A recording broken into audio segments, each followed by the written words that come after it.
ברכה שהקדוש ברוך הוא ייתן לכם ברכה והצלחה ובריאות. השם לא שוכח אף אחד. האדם הוא יכול לשכוח את הקדוש ברוך הוא עם הבעיות של יום יום, פרנסה, משפחה, נסיעות, מלחמה, אבל הקדוש ברוך הוא יודע הכל, רואה כל אחד ואחד, עין הרואה ואוזן שומעת, וכל מעשיך בספר נכתבים. הקדוש ברוך הוא רואה כל אדם ואדם מה הוא עושה. לכן רבותיי, האדם הוא צריך לדעת דבר אחד: הקדוש ברוך הוא משגיח, שומע עליו. הקדוש ברוך הוא לא רוצה שנשכח אותו. הקדוש ברוך הוא נתן לנו מצוות ציצית, לראות ראיתם ושכרתם ועשיתם. הגמרא אומרת עד שרואים את הטלית, זוכים שיש בורא עולם, זוכים שיש מצוות, אז עושים אותם. שבת שמור וזכור, נכון, הקדוש ברוך הוא רוצה שישמור את השבת, אבל צריך לזכור שזה שבת. אז חז"ל, חכמים נתנו לנו כמה מצוות לעשות, שעל ידם אנחנו זוכים שהיום זה יום השבת, ואז עושים.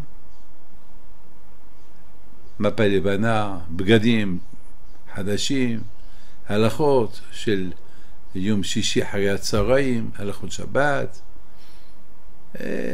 שמים דבק בכל מקום שאיפה מדליקים. כשהתחתנתי, כדי שהילדים שלי לא יחבו וידלקו את האורות בשבת, הייתי שם טייפ, ככה שלא יגעו, אפילו נוגעים, זה לא נכבה, זה לא נדלק. על כל פנים רבותיי, אנחנו עושים דברים שלא נשכח.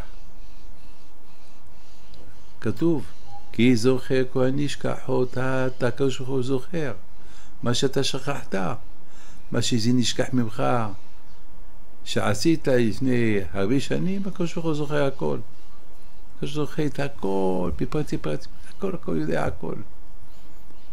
ולכן רבותיי, הקדוש ברוך הוא נתן לנו הרבה מצוות שאנחנו לא נשכח אותם, כמו לזכור יציאת מצרים. זה אמונה. חייב אדם לראות את עצמו כאילו יצא ממצרים. אדם בזה שהוא יודע שאבותינו יצאו ממצרים, אז מיד הוא מתעורר. אם לא יוצאים, אני לא הייתי יוצא. אז אדם מרגיש כאילו הוא יצא ממצרים עכשיו. אבל כדי שתגיש את העכשיו, צריך תמיד לזכור יציאת מצרים. אבל יש יום אחד בשנה שאני מרגיש כאילו יצאתי. זה בפסח. והגעת לי בנך, מה אני אספר לבן שלי? אני מספר לו שהייתי במצרים, יצאתי. אני ממחיש לו את זה. איך אני ממחיש לו את זה? אם אבותיי לא יוצאים, אז גם אני הייתי שם עדיין. אז אם אני עכשיו יושב פה בשולחן ומספר לך שהאבא שלי יצא מצרים, אז כאילו אתה יצאת. אם לא יוצא, גם אתה לא היית יוצא, אתה נשאר שם עבד. רבותיי, איש איזה בן אדם שהיה בבית סוהר והיה צריך להתחתן, אבל היה בבית סוהר, אז ממש היה לו נס גדול שברוך השם ביום החתונה שלו יצא מבית סוהר וישר הלך לחתונה. רבותיי, אחרי שנה נולד לו בן, וכל הזמן היה אומר לבן שלו, אם הייתי עדיין בבית סוהר אתה לא היית פה. אז אם יצאתי בבית סוהר, כאילו אתה יצאת מבית סוהר. הבן הזה הוא תמיד אומר, הייתי בבית סוהר ויצאתי בבית סוהר. שאלו אותו, מתי היית בבית סוהר? אמר להם, האבא שלי היה בבית סוהר, והיום של חתונה שלו הוציאו אותו מבית סוהר. אם לא היה יוצא מבית סוהר, אז אני לא הייתי פה. אז עכשיו שברוך השם אבא שלי יצא מבית סוהר, אז כאילו אני הייתי בבית סוהר, וברוך השם יצאתי מבית סוהר. רבותיי, הבן הזה, האמא שלו נקלטה להיריון אותו חודש של החתונה. אותו חודש שהאבא שלו התחתן, שיצא מישראל והתחתן, אשתו נקלטה להיריון. אז רבותיי, כמה רבותיי, יש לנו להודות לקדוש ברוך הוא. רבותיי, כשהייתי בפסח בבית, לפני שהלכתי לנסיעה, סתם על השולחן שלי היו הרבה ניירות. לקחתי את כל הניירות. לא הבנתי למה לקחתי אותם.